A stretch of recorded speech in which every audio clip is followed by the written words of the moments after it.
Good day, everyone. This is Troy with another story.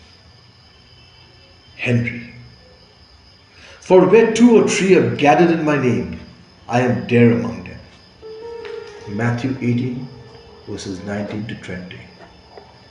It was a Saturday night, and like all weekends, the Benters had gone out for a family dinner. This weekend was different, as it was Mr. and Mrs. Benter's 15 years wedding anniversary. Food, liquor, and wine overflowed on their table at the restaurant. All partied and danced. At around 12:45 p.m., they decided to wind up. Mr. Benter sat at the wheel and the car went racing at a beastly speed across the mountainous terrain. All enjoyed the ride astonishingly, with no one opposing such an immature outburst. It was at the third turning that things went out of control, and the car with the entire family went swirling down the hill, killing all of them. The Sunday morning headlines took the town by storm, but as you know that things die out very soon as they are started, so was this accident. After a month, everyone forgot about it. The Benter's mansion wore a vacant look, and the once more talked about abode looked like an abandoned artifact. 15 long years passed, and still the mansion found no buyers. The distant relatives of the deceased lost all hope of selling it.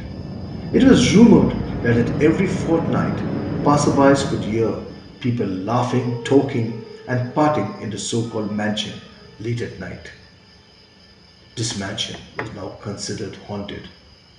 People from the adjoining area avoided passing it after 6 p.m. It was then that Henry and his family had arrived in town and were looking out for a mansion to live in, as their family was quite big. But on the contrary, finances were constrained. Big house, less money. As it always is. For a temporary makeshift, they hired two apartments and were living in it. The rent was quite high, and so the emergency factor great. Henry, who worked for a private company, came to know about the availability of the Benter's mansion at a throwaway price, and so never wasted time in seizing this opportunity. He didn't care what the locals said and dismissed all doubts on the basis of superstition. Wow, what a mansion! Was the exclamation of the entire family. It seemed as they had struck luck on a jackpot. 2 weeks was spent cleaning and renovating it, and at last it was ready for living. Now, the cleaning and renovation was done by the family members themselves, as every penny counted. Oh, I forgot to tell you that Henry had two brothers and three sisters, along with his dad, mom, and ailing grandmother. Saturday, the 13th of July, was the auspicious day chosen for shifting permanently into the mansion. As they were quite religious, the local padre was invited to bless the occasion. At first, he was hesitant but didn't want to disclose the reason. After further pursuit, he accepted the invitation and arrived on time. The entire family gathered in the sitting room, and as Father Benedict opened the Holy Bible, the lights went off. Shrieks and laughter echoed in the room, with furniture being hurled in the air and smashed.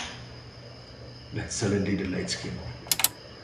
Strangely, there were no damages, and noises of the breaking of the window pane and crashing of the furniture seemed to be an illusion.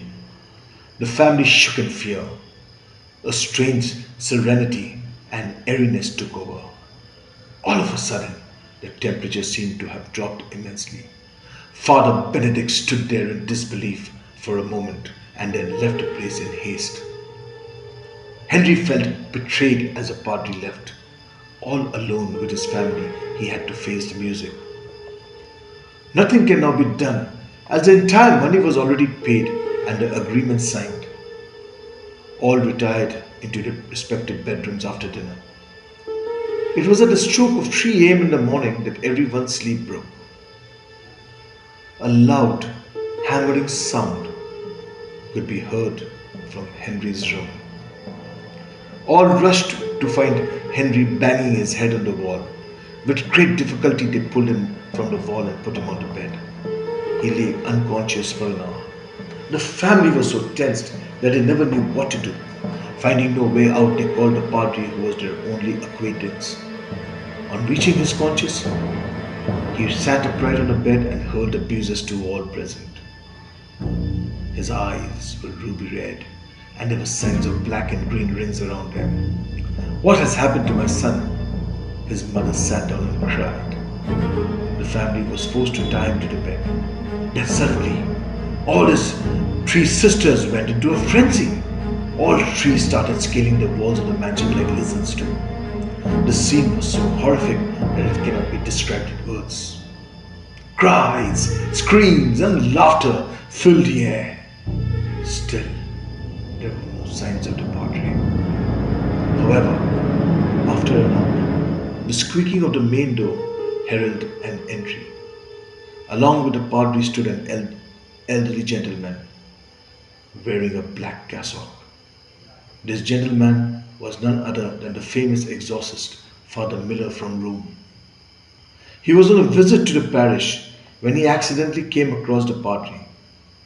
The good shepherd had sent his angel to protect his sheep from the snare of the wolf. The exorcism lasted for long 2 hours.